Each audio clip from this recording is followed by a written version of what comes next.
got 104 miles to run.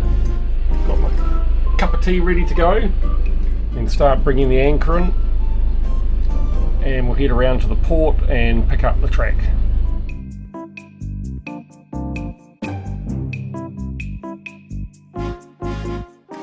So this is a big trip, leaving Bagaggio on the northern tip of Corsica and heading across to Antibes and Nice. Left at 1 o'clock in the morning. Quite a journey.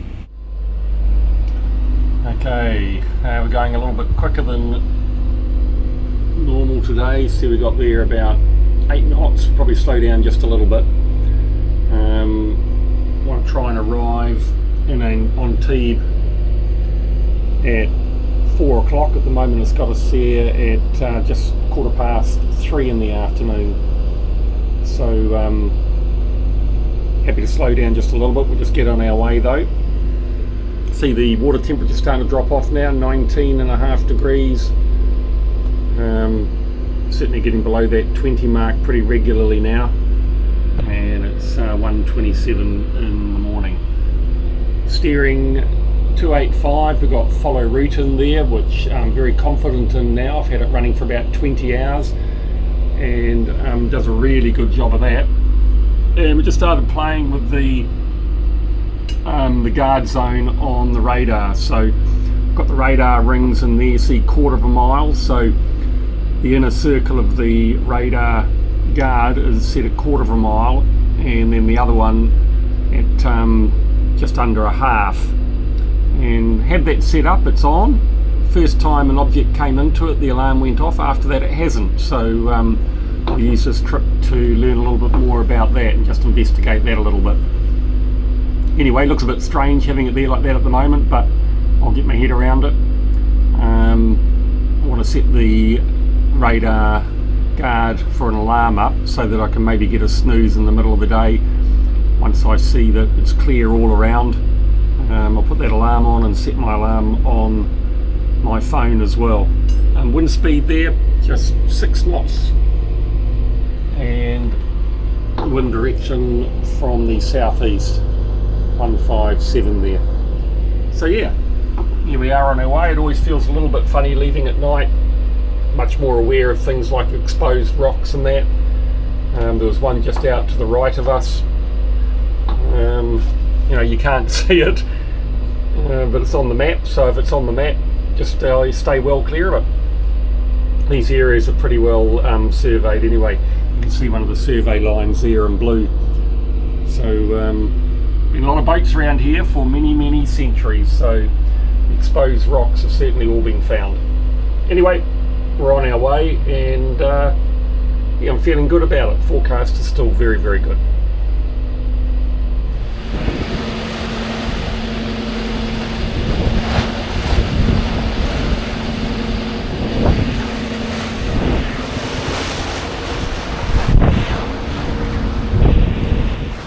Alright, so famous last words, being happy with the autopilot. You see here it is in follow route, and look at what the boat's doing. We're starting to veer to the port there. We'd already been to the starboard. Look at that, almost 90 degrees now. So, and we're still in follow route. So the autopilot thinks it's following the route, and yet we're heading 90 degrees away from it. So I just bared with it. Here we go, look. Now about to head back to Corsica. That's the last thing I want to do. We've got an off-course warning. Well, that's kind of nice to know, but it's pretty obvious too. And they're not very loud, the warnings that come through, and you cannot turn the volume up. How dumb is that? The only way you can sort it is to put it through your Bluetooth system into the speakers in the boat, and then try and increase the volume on the speakers. But look at that. We are now almost coming around 360 degrees, and the autopilot is trying to tell us that it's actually still following the route. Now I'm just going to watch it here and see if it picks up the route when it gets around, or no, look at that. Still doesn't want to know about it, going into its second turn around. So we've done a full circle now. Oh look, it says we're off course again. How clever is that? Anyway, we'll zoom in on it so you can see what it's been doing. There you go, look at that circle. So effectively, the Garmin autopilot here has completely lost it. Now I'm not going to spoil things for the future, but we've actually got to the bottom of it, and it's just a little bit concerning what the actual issue is, but we'll talk about that in a future episode. But you can imagine what it's like out here on your own. Having the autopilot in just helps you a little bit. You sort of can relax a tad, go and make yourself a cup of tea. But if the thing's going to keep doing that, then you have to worry. So here I am going into heading hold. So I put it in heading hold, and the heading that we want is out to the right. That's the yellow line, and then there's some starboard rudder going in there, look, to see if we can try and pick it up. Now you just keep watching this, and you'll see that even then it can't really control it there. So a little bit disconcerting at this stage. Just going to try and see if we can get it back under control. Alright, we're going to have to take it out. So go out. Off course alarm, okay. I mean, you can see that there, look at it. That is a disaster. So just got a bit of starboard rudder in now. Just calm it all down. We've got about 1 to 1.5 metre seas from the beam, which is where this always happens. Coming out on a heading of about 288. So the autopilot issues continue. Please that happened in daylight. It'll be a little bit disconcerting at night. Alright, so there we go. And then we'll just come over and intercept the track again, and we should be right. We'll try it again. Okay, so we've gone back into follow track. It seems to be holding it.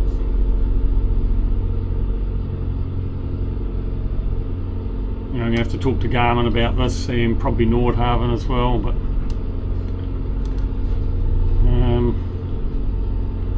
no understanding why the autopilot would suddenly do that.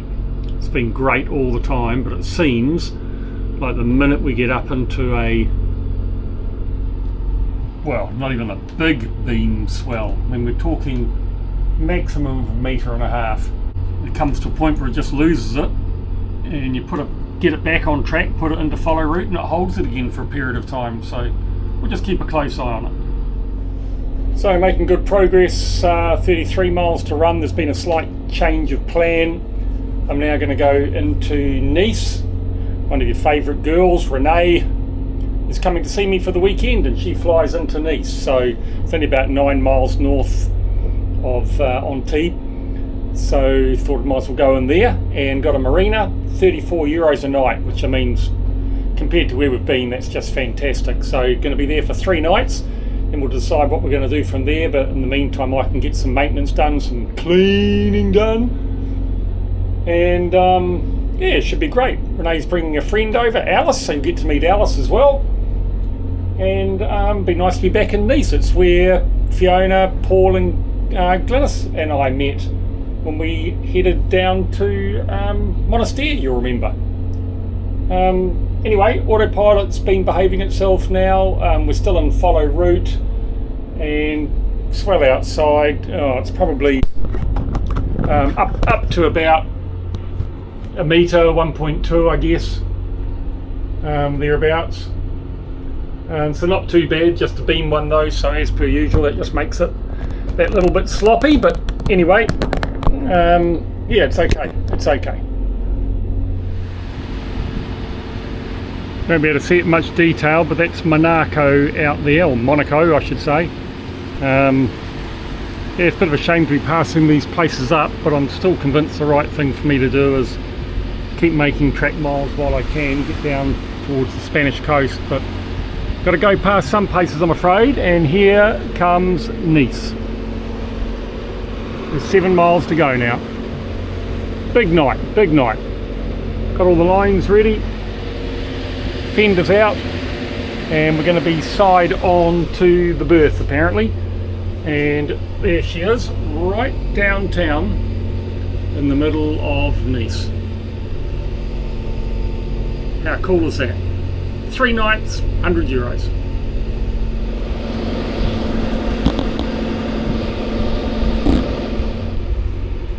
Okay, here we are approaching Porto de Nice.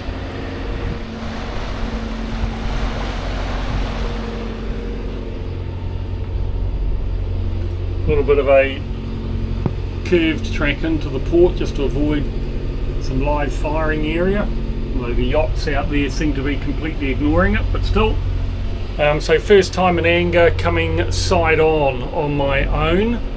So got the lines all set up there. We'll put the mid-ship springer on first, hopefully, and get it settled on the side of the wharf. It's pretty much calm out there, so should be easy enough. And then we'll get her all tied up and I will go to bed.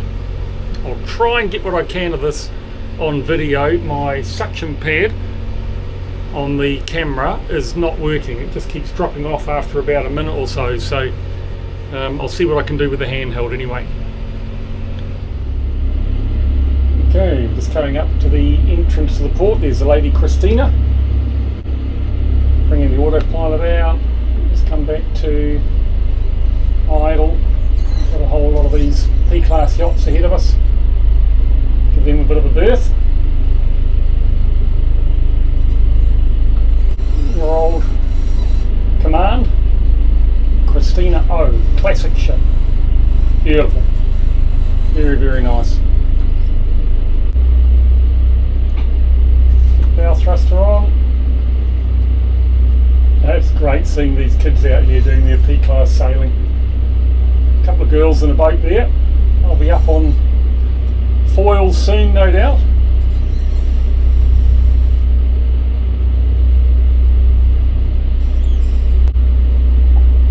Oh, a neat port. Well, of course we saw it when we were here a month ago. It's actually not a month. It's actually just over 3 weeks. Done some miles in that time. Monastir, up to Sicily, along the northern coastline, up the west coast of Italy to the Amalfi coast.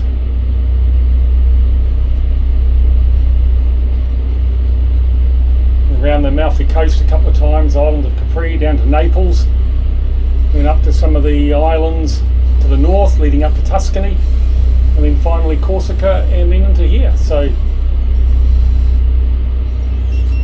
it's been quite a journey. Entering a region shallower than the preferred auto guidance depth. Yep, well that kind of has to happen when you come into a port, doesn't it?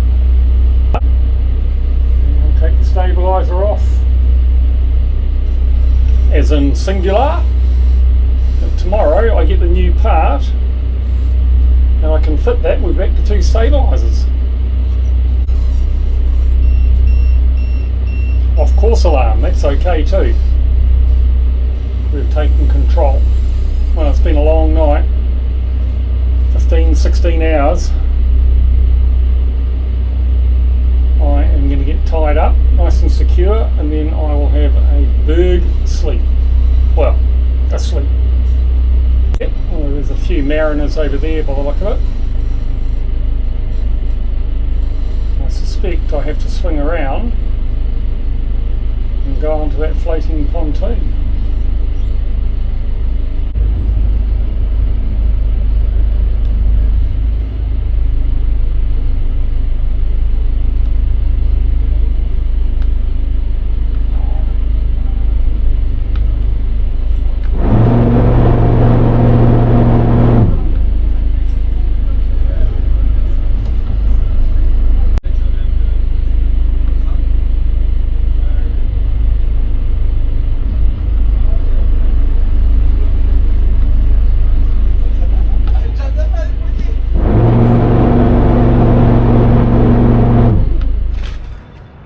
So now I am in France, of course. I need to put the French flag up, which entails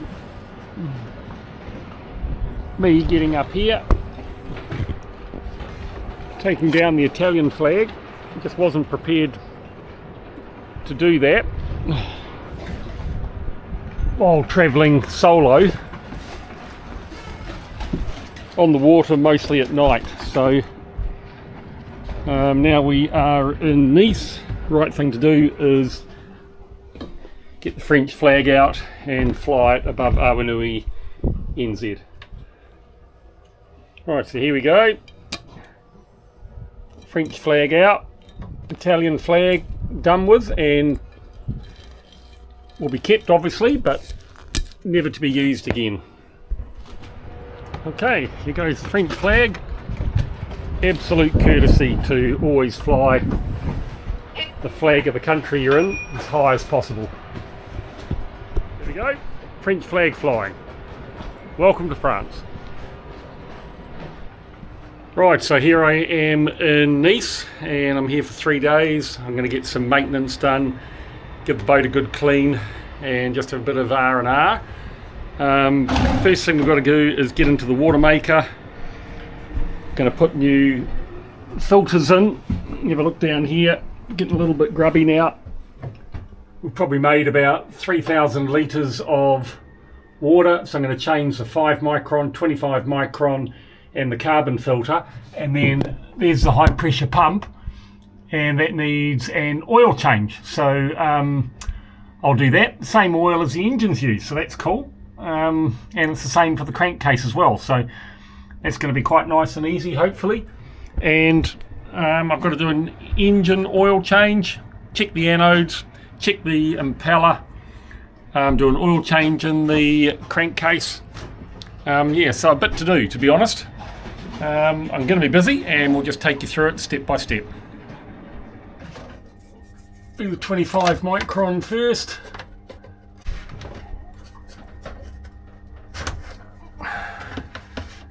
Then we'll do the 5 micron.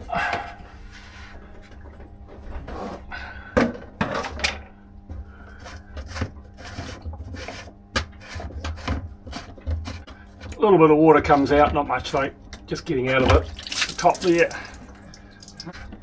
Take the 5 micron out.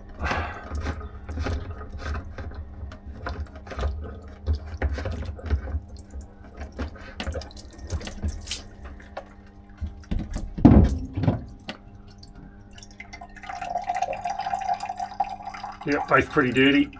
Definitely worth changing those, that's cool. Alright.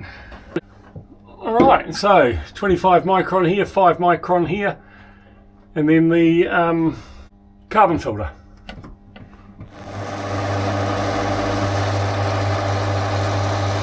Alright, there's the dirty filters, and get rid of those today. Right, next job's the oil change on the high pressure pump, which is here. There's the oil level we've got to go to. That in there is the nut I've got to take out, and I don't think it's going to be very easy looking at the accessibility, but anyway, we'll give it our best shot. And up on here is the place that we fill it with. So yeah, onto that. Okay, there's the oil drained out, very little oil obviously, bit fiddly in there. I had to use one of these multi-directional sockets. It's 19 mil, so I won't forget that. And here is the oil. So it'd be nice to get nice clean oil in there. Everything is so darn hard to get off. Everything is more than finger tight. There we go, just need to break that seal and we're away. There's the oil cap there. Right, so that is going to be ready to put in the oil.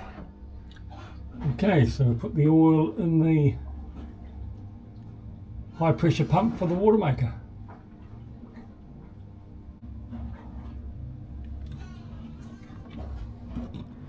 Okay, that's pretty cool. I sent an email off this morning to a local agency that provides oil, and they've come straight back and say they can deliver it this morning. €35 charge for delivery, which I guess is fair, so all up about $520 to do the engine oil change. So quite a bit more than it would have been if we got it out of Monastir in Tunisia, but they were closed so we couldn't, and it's due for its change, so we just got to suck it up and get on with it.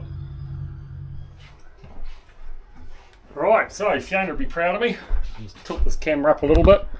Still getting used to this filming on my own. Done my first load of washing and drying. I got in a bit late for the engines had already cooled off, so that was a bit of a shame. Otherwise I could have used the warmth in the engine room for my drying.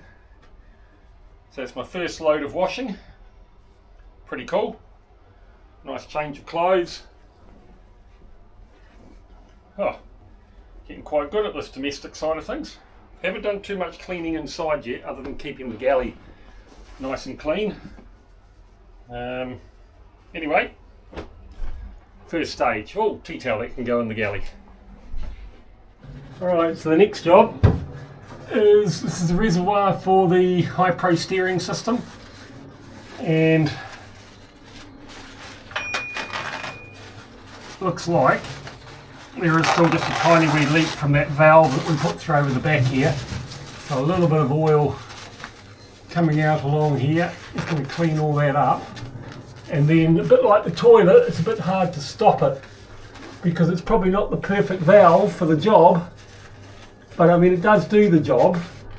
And it's just dripping a tiny wee bit, so I'll have to get a replacement valve, but until we know what Garmin are going to be doing to fix this whole problem, I can't see the point in really replacing it for the very small amount of oil that is coming out. I mean, it's just a tiny bit, so I'll just clean that up with the good old paper tissues. They're good stuff for doing it. And then I'm going to top up that oil. I'm pretty sure I had some of that put on the boat. Fingers crossed. And then do the old trick of just putting something under it just to collect the drips so that we don't end up with it all coming along here, because obviously as the boat goes from side to side it tends to move around, but that's pretty clean and it's pretty quick. It's actually almost a cleaning agent in it, to be honest. When you wipe it, it looks better than it did before. Anyway, that's that done, and I'll just top that oil up. Right, same thing again. Cap's just that little bit tight just to start getting off. So it just needs a wee bit of encouragement. There we go. Surely that's enough. Yeah, there we go. Okay, and we will top that up. I have 4 litres of high pro steering oil. Or oil for the high pro steering system, I should say. And here it comes. The oil. Which takes just a wee bit more than what you think. As with everything on a boat, access is not easy. Right, another wee job. The lid is back on, and now I'm just going to put this under the offending wee drip, and that should keep that nice and clear till we sort out the final solution. Alright, a couple of good jobs done. Just extract myself out of the lazarette. Alright, so not doing things too hard. Had a big day yesterday, so now I'm going to go and pay the bill for the marina. I'm going to go and find somewhere for a cup of coffee, and I spotted a marine shop on the other side, so I'm going to go and check that out and see what's in there, see what tempts my fancy, eh? Anyway, I'll just get my feeling for the place and I'll know my way around a bit better. I'll get rid of the rubbish. Good start to the day. I'll just go and quickly fill out the maintenance log so that I've recorded the work that I've done down in the lazarette. Right, so here's Awanui NZ just over there. You can't really see her, but doesn't have direct access to the marina office. Done my rubbish. I've got my book. I'm off to the local cafe for a cup of coffee. Le Café du Port Nice. How cool. That's what I love about going to new countries. I have been to France before, but I asked them if they did a flat white, and they said of course. And here it is. So nice good shot of coffee by the look of it, and the milk in a jug. You can put as much milk in as you like. How cool is that? Oh, sorry.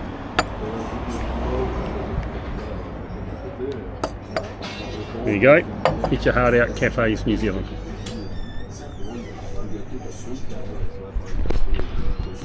Great little spot. I'm going to bring the girls here.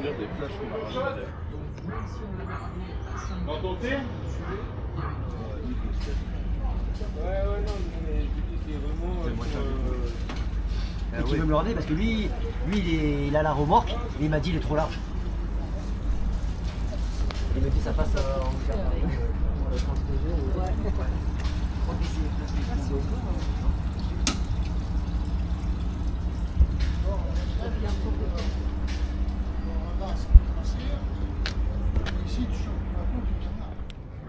Oh, what amazing people. Just been in to pay the bill for the marina. Just so helpful, full of information. So what he did tell me is don't catch a red tuna out there. If you're caught with a red tuna on board, they'll take your boat. So I need to be pretty careful about looking at what the fishing regulations are around here. Yeah, basically they treat it over here mainly as a sport. But you can get the Dorado and stuff like that. So yeah, I'll just have a bit of a look at that before we go fishing too much down the coast. But he said this is the best time of the year for this coast and through the winter, and more so the further south we head. So fantastic time to be going, and just got to make sure I do it nice and slow now and enjoy it, and get down to southern Spain and across to Portugal and just enjoy leading into winter. Really cool. And he said don't try and get stuff done here, go into Antibes, and there I can get stuff done like the certifying of the fire extinguishers, get some stainless steel so we can do the bimini.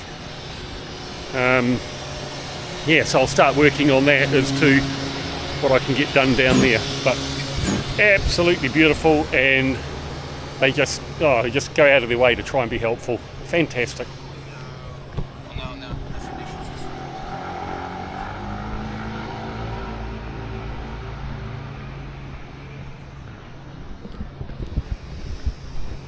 And he put me in touch with the douane, the immigration people. They're open from 9:30 to 10:30 right by where I'm berthed, and he said have a talk to them about the bilateral agreement between New Zealand and France, which if it's approved means I can get effectively a visa for 3 months just in France.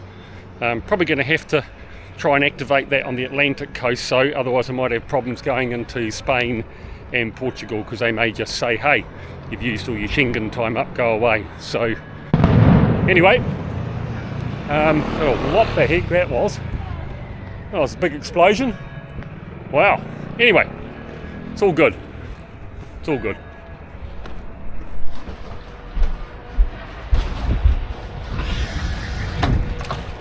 Alright, so that's cool. I now have the new control box for the starboard stabilizer from ABT, dropped off by Laurent, and I can go and fit that and should be all good to go, and we'll have both stabilizers back again. Apparently the reason that they wanted me to ship it to the States was in the past so many people haven't sent the faulty part back, so they've kind of had a policy that you got to send it back and then they'll send you the new part. But luckily Robert intervened anyway, and it's here. Best guess about €2,000 if you wanted to buy one. Okay, pleased it's under warranty, eh? We'll get that sorted. I can give you a hand. Oh, thank you very much, huh? So it's my 40 litres of Rimula RX4. If you need any filters or anything, we also have, huh? Oh, okay. Yeah, I'll be heading off in a couple of days, but I just wanted to get the engine oil change done. They come around very quickly. Email? Yeah, that'd be great. Just send me your invoice address because I don't have it. Whatever, it's for you. Okay, yeah, I'll send it. Yeah, okay, thank you. Perfect, thank all right, you. nice, Cheers, thank you very much. Bye-bye. Well, there you go. $550 later. Never mind. That's what happens when you have to buy your oil in France, not Monastir.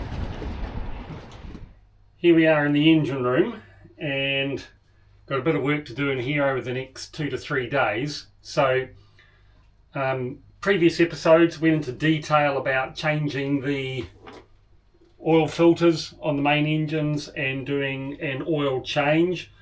So we won't go into that in detail again this time, but we'll just show you a little bit of it. Go and find it in some of the past episodes. we're going to change over the fuel filter. It's time for that on both engines. I've got to tidy all this up, the solar. So I want to get that all clipped along there and out of the way so it's nice and neat and tidy.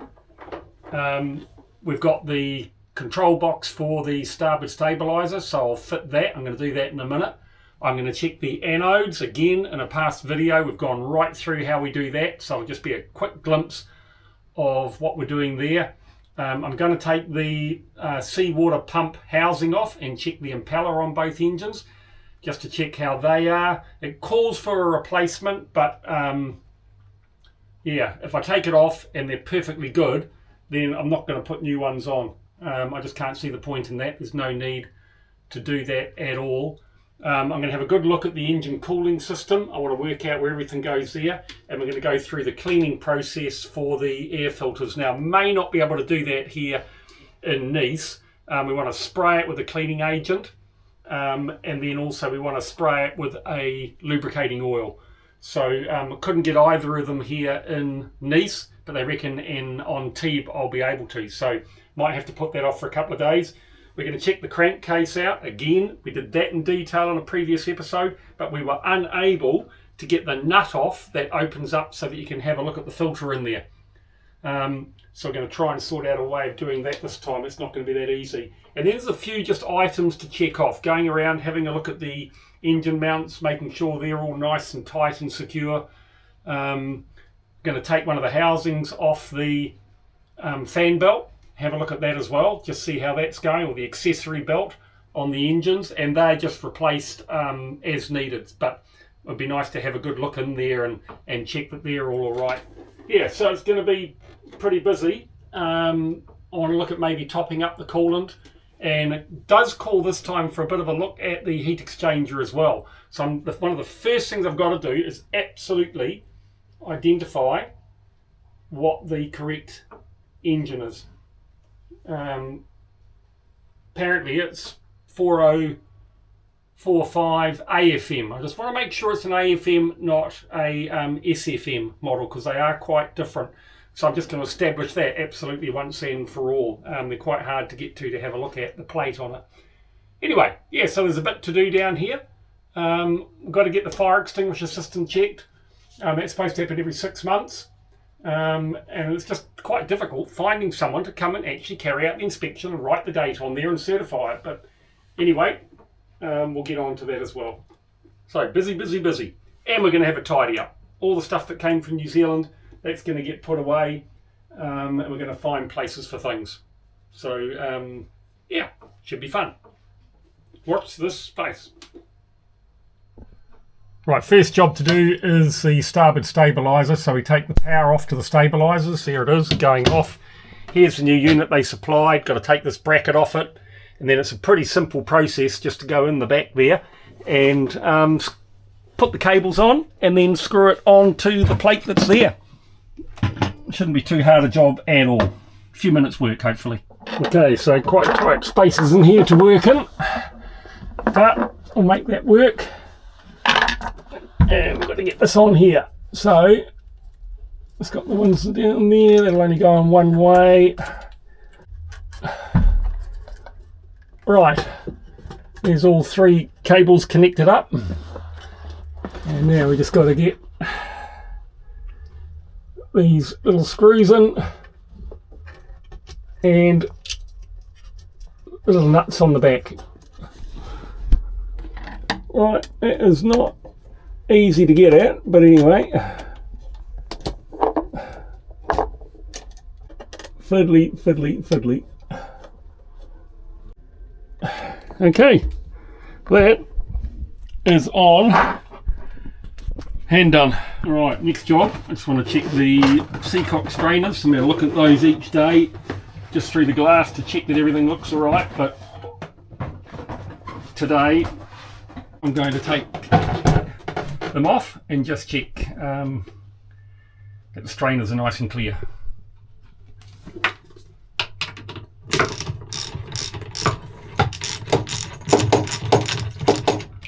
Okay, so look at that, not happy with that at all. Look at that, it is just full of crap. not good. So I need to do that inspection an awful lot more regularly. So that's going to take a big clean out. That must have been restricting the flow of water. Luckily, engine temperatures have been good. I keep a very close eye on those, 163 degrees, but that's not good enough. That is going to need to be cleaned out a lot more. Right, there's 4 sea strainers from the engine room all cleaned up. Bit of a job, to be honest. They're pretty blinking dirty. So yeah, just looking in them is not enough. About every month I think you've got to go through and have a good look. Anyway, we'll get those back in. Alright, so 2 sea strainers in the rear of the engine room, or the after the engine room. That's the sea strainer for the chiller, and the one over here is the sea strainer for the generator. And obviously those 2 weren't nearly as dirty as the ones that were up the front for the main engines. Done considerably more work, so those can go back in. And giving these all a clean up, they can go back on top.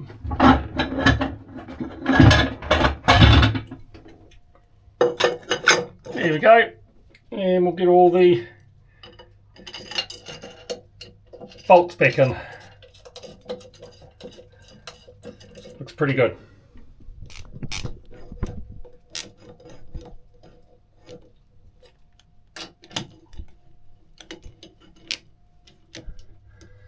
Okay, got those Seacocks on, no leaks in there, and I put a towel over the helm and both throttles just so that it would remind me to make sure that all the Seacocks are done. And now I'm going to go round, and with the 7mm socket I'm going to check all of these pipe clips now that it's been 6 months. So we'll see how that goes. Alright, and the main Seacock for the engines. This is the Ford engine, and again I'll check all the hose clamps in here as well. Okay. That's a bit of a worry there. I don't know if you can see it or not, but that pipe clip is sitting about 5mm above the top of the housing that it's supposed to be holding on. So I'm going to have to loosen that off and tap it down and then retighten it. Alright, so I finished off last night going around with the 7mm socket. So much easier than a screwdriver. Oh my god, I don't know why I didn't think of that sooner. And basically every area I've been checking the hose clip fittings to see how tight they are, and there probably wasn't one of them that I didn't do a complete 720 degree tighten up. So I'm not over tightening them, but what I am doing is making sure that after 6 months now of running the boat and all the vibration in that all those hose pipe fittings in there are checked.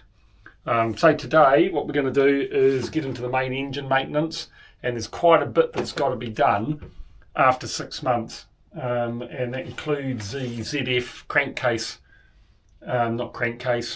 gearbox as well. So I'll have to get into that, but we'll quietly make our way through it, and then while I'm doing that I'm going to check wherever I'm working any hose pipe or hose clip fitting as well, just to make sure that it's nice and tight. So by the time we've done all the 6 monthly maintenance around the boat, all of them should have been checked for tightness and retightened where possible. And slowly as I go through, I'll do things like the water filters, we'll clean out the bilge, a little bit of water in there. Yeah, there's a bit to do, but yeah, we'll get on and get it done. Alright, so I've got to get myself organised, so I've got all the parts and easy places to work out. So I bought that bag over from home, and I've got this plastic bin down here. So what I've decided I'm going to do is anything to do with the engines is going to go in this bag, because there's quite a bit of stuff, and then all the other stuff I'm going to put in the plastic bin, and that'll just separate them out again and make sure we've got plenty of room for things. I've got some spares now of the oil filter, and the water separator fuel filters here on the main engine. There's actually two different types. They look identical, but one of them's the 538 and the other one's the 540. So I've got two 538s and two 540s, so we're going to replace all those today as well. So I'll just go about getting all that sorted out. Okay, so here we are on the port engine, all ready to go, do the oil change. Done this a few times now, so it's pretty easy. Got the reverso oil change system, got the port engine on, got the port engine valve open down there in the sump, and we've got our empty tin here ready to discharge into. So we just open up that valve, and then we've got drain and fill, so we're going to go drain, and here comes all the dirty oil. So we know it's about 18 litres. So keep the hose near the top. Hopefully we get no oil leaks or no dripping. Anyway, this won't take long. Alright, so just heading off with the second drum of engine oil. And just because I'm parked at the refueling dock, it's also got the oil disposal area, so it's not far to take it, which is fantastic. But while I'm out, the douane, customs or immigration, is open for 1 hour just down the road here, so I'm going to go and see them and just have a talk to them about exercising the bilateral agreement between New Zealand and France. So I'm kind of forewarned and can do more research if I want to for when I'm up on the French Atlantic coast, because then I'll be able to hopefully get another 3 months in France outside the Schengen time. But I can't do it here, because if I try and do it here, then I run the risk of when I get to the next Schengen country that they say, hey, no, you've used all your time. So anyway, we'll see what they've got to say. I'll let you know. Yes, this is absolutely great. Look at this area here in the port. So you can basically put all your engine coolant stuff, finished with fire extinguishers, batteries up there, all your filters and that in the bin here. I mean, France really is, no charge, France really is boat friendly. Man, they just make it so easy. Love it, love it, love it.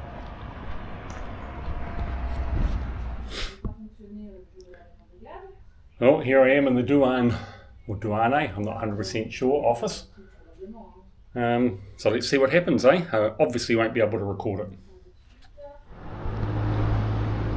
Alright, so what an amazing lady that was. So the lady in the douane, or douane, said no problem. We love New Zealand, we have an agreement. So she's taken my email and she's going to send me all the paperwork that I can show to anybody that may cause any problem. So essentially what she's saying is, if I use up my 90 days out of the 180 for Schengen, which is any European port, as long as I then go into a French port, I can just carry on for another 3 months. And she said, when you leave, if there's any problem, you show them the paperwork and it won't be an issue. So effectively, it now gives me, as long as I get to a French port at the end of my 3 months, which is January, I can stay for another 3 months. So that means I have 3 months to get from here to the Atlantic French coast. Now that was just part of it. The most exciting bit's to come. On the 20th of November, Sail GP is in Barcelona. I love Sail GP, but I might just go to Barcelona for Sail GP. Right. Back at the boat, back to work. That's a good morning. I've had a good morning. Okay, so the next thing is to replace the oil filter on both engines. We've emptied out the old oil, and you guys will be pleased to see, look, Mark's got gloves on, and I've got my container down here to make it easier to capture any leaky oil.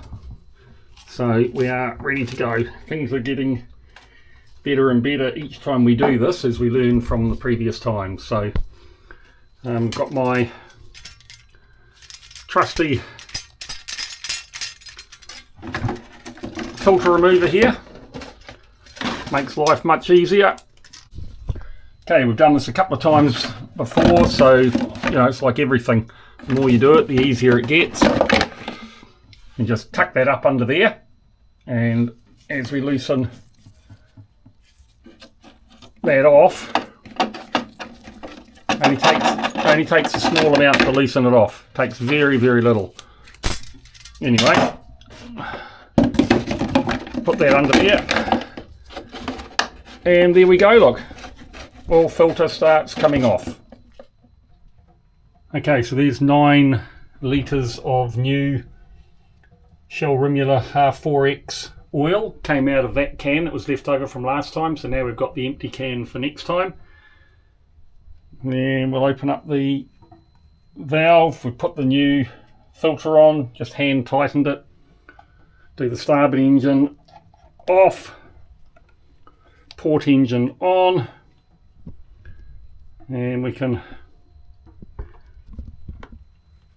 put the pipe into the container. All the valves are open. We can go full. There she goes, filling up nicely.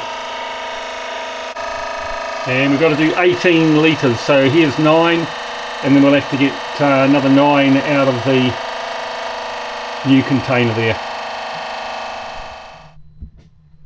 Okay, that's the second lot of 9 into the port engine. I took 9 out of the new can, so it leaves 11 left. So now I can just basically just stick the hose right into the bottom of that can, put 11 in the starboard engine, and then I have just another 7 to go out of the second can I bought, which will leave 13 for next time. That's a pretty good start for one of the engines. Okay, so that's both engines oil change done, and I've got 13 litres left, so it's pretty good. Obviously have to start the engine up, just check there's no leaks, and then obviously check the oil level as well. Anyway, next thing are the fuel filters, and I mean, they don't emphasise it enough in this book how important fuel filters are for modern engines. That's where you get the efficiencies from, by just keeping stuff out of the crap out of the engines effectively. So it's a 6-monthly period, and as I said, both of those filters are up for renewal. I haven't done this before, so I'll do a little bit more detail on that, a little bit involved in it, and I'll read through the book as I go. So nice new learning exercise here for Mark. Just an idea, the oil took, I reckon, an hour to change both filters, take the oil out, get rid of it, put the new oil in, and a bit of a clean up as well. So getting pretty efficient at that now. Okay, so this reads reasonably simply. We're going to replace both the primary and the secondary fuel filters on both engines. And first thing you do is shut off the fuel supply to both engines. So we've done that there. And then this is the primary fuel filter here, secondary here. So first of all, we've got to disconnect the water separator from the filter, and then we drain out the diesel that's in there into a container, and then we take it off, we put the new one on, and then we connect all the water collection or water separator unit up in it as well. So it reads relatively simply. Time will tell, I guess. We'll see if there's any problems. I'll do one engine when I've finished the port engine, because it doesn't have the hydraulics. I'll do an engine start and check that everything's okay, because at least if we keep the starboard engine as it is, I could always use that if we had to go somewhere because something wasn't available here. But yeah, we'll work our way through it, see how we go. Okay, so the first thing I'm going to do is disconnect the water and fuel connector. So that's obviously the electrical connector there. That's just it just pulls off. So we'll put that up here, and then we've got to drain the primary filter fuel into a suitable container. So there we go, there's the first obstacle to come to, because I don't know. necessarily how we do that. I shall look it up and get clear about it. Okay, it's pretty simple. We just get that there undone. Here comes the diesel. Not much by the look of it. And it looks to me like there's no water in it. It's fantastic. And it's definitely diesel, because man, it smells. Next thing we've got to do is undo this collar here, unscrew it, and then this is able to drop down and we can fit the new one. Just got to put a little bit of diesel around the seals when we put it back in, and then we tighten it up until we hear a click. So a little bit nervous about all of that, but there's only one way to find out, and that's to do it. Most important thing after we've got the filters out is with the new filters to bring it in, get this nut in the bottom, tightened up of course, and then get some nice clean fuel and fill up these again, tapping them at the end so that you get all the air out of it. Made it look very easy on the video.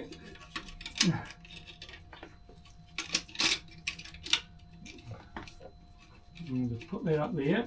Says you can use one of these, so don't want to do it too tight because I feel like it. Right, there we go. Okay, so that's come off, that's great. Okay, that's great. So, there you go. There's the fitting there coming off. We can take that aside.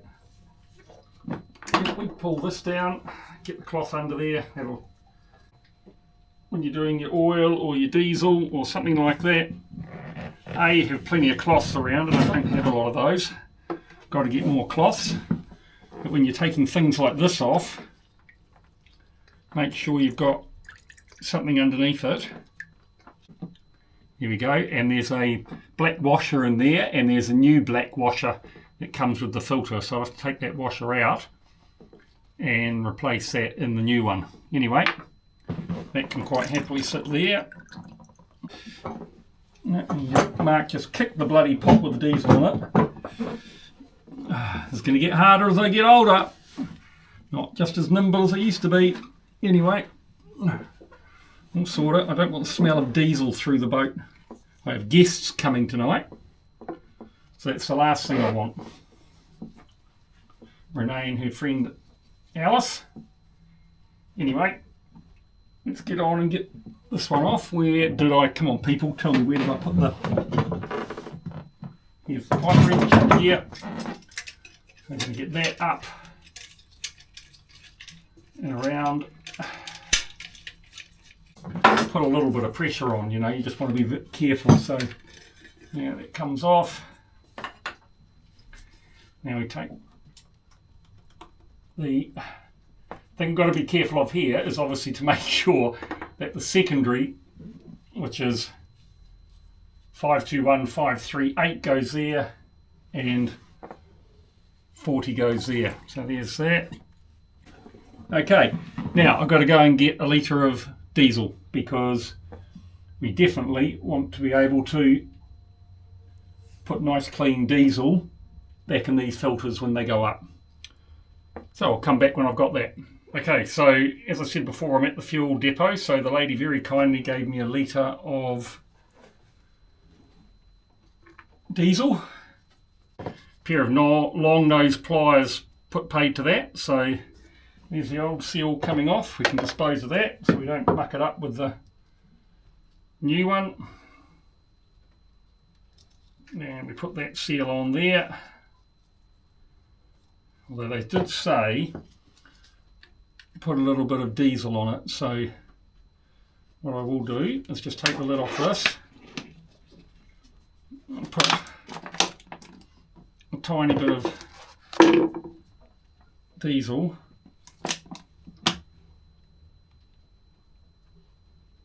on there. Here we go. There's the diesel on there. Put that back on there, and that goes into, this is the 540, so this is the one that has the water sensor on it that goes to the alarm on the pilot house. That's that one done. Do them one at a time, I think, just to get my head around it. And then the idea is that you fill this up with diesel. Now I know, do it over this, I know 400 mils came out. So about half of this will go in, and we just fill it up until it comes just up to the top, not over it, otherwise you can't, if you fill it up into the top part, you actually can't get this back up into the housing because it's liquid pressure stopping you pushing it up. Wow, that's amazing. It feels like it takes more than what came out. Right, there we go. So we're now full. It actually takes a lot more than what you think. So we'll just clean that out. We'll get the cloth in there and get rid of that. And then what we've got to do is get rid of the air that's in there. So we just tap that and we'll see little bubbles of air coming up. You do actually, you see the odd bubble. Shame I can't show you that. Anyway, we don't want any air in there because we don't need an airlock in the fuel system, that's for sure. Just a bit nervous about that. It's just dropped ever so slightly, so I might just put a tiny, there we go, tiny bit more in.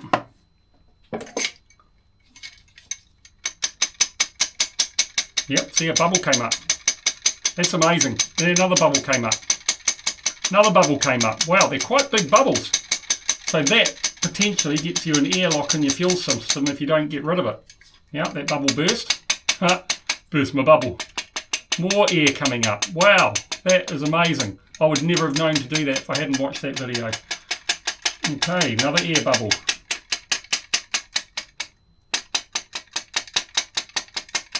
And I just keep doing that until we don't see any air bubbles come up. Probably have to just tap it. There we go. Let's see if we get any more. There you go, no more air bubbles. Wow, okay, so that's good. All right, now we've got a little lug on this side, and there's a little, I can just feel the indent there that it goes into. So that goes up into there. Then this goes up and over it, and you feel it. It should feel that it was around, whoop, it was around there. Okay, there it is there. So it should go up in there and then you hear a click, apparently.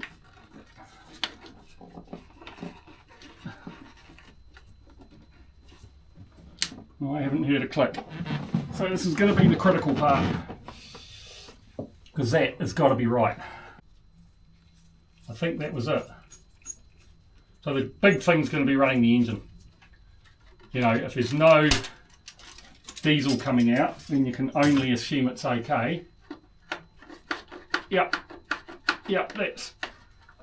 that's on. That's on. Okay, and then we get this and we stick it on there. Right, that's one done. Now, I'll get the other one ready and then I'll have to go and get some more diesel. The lady at the fuel shop felt sorry for me with those tight gloves on that are sweaty and horrible, so she gave me these. Look at that. Much better. I can wash these afterwards and use them quite a bit. Look at that. How cool is that? Very nice people around. Anyway, so got 1.5 litres, hoping it'll be enough.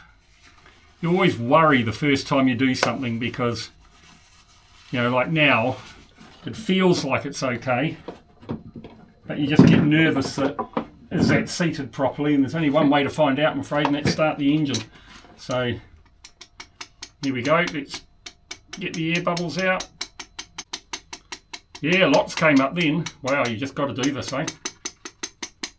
I'm gonna, yep, plenty of air bubbles coming up. So I don't know a lot about engines. I'm not very good at diesels and that, so I'm not very mechanically minded. I just work my way through things slowly and learn, but you know, it's hard to imagine how a tiny bit of air like that could cause a blockage and a problem in an engine, but obviously it does. So here we go. There's still air coming up, little bubbles in the top. I wish I could show you.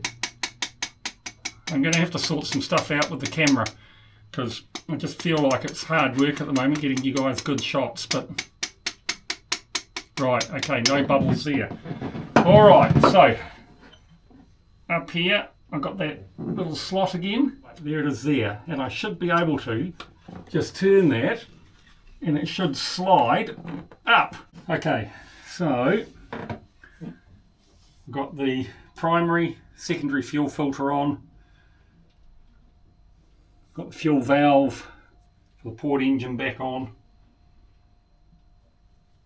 We've got the oil change unit closed off. So I think we're ready to do an engine run on the port side. Seacock's open after doing the work on that yesterday, so let's go and start the engine. All feels pretty secure. We're going to find out how all the work's being done pretty soon. We'll just put that cloth under there. It's not going to do a lot, but it might pick up a couple of drips.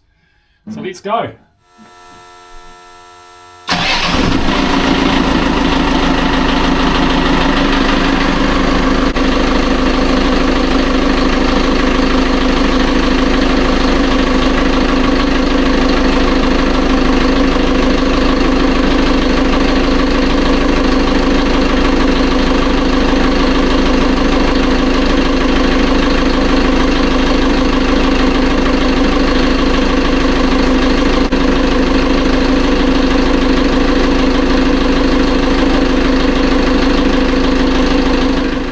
Engine is looking good, no fuel leak, no oil leak. I'll just let it cool right down, get the oil back in the sump, and then we'll do an oil check a bit later on.